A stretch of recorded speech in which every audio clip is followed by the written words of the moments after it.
how to open speed brackets. So you just find the little hole on the bracket, and you will need a needle, an earring, or some other object similar to this. Insert it into the hole and pull away from the gum. You will see the bracket open and be able to see the wire sitting in the bracket.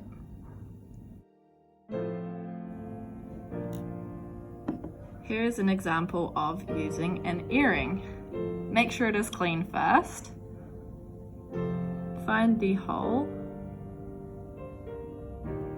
and open it like so. Some brackets may be harder than others, but they will open with a bit of force.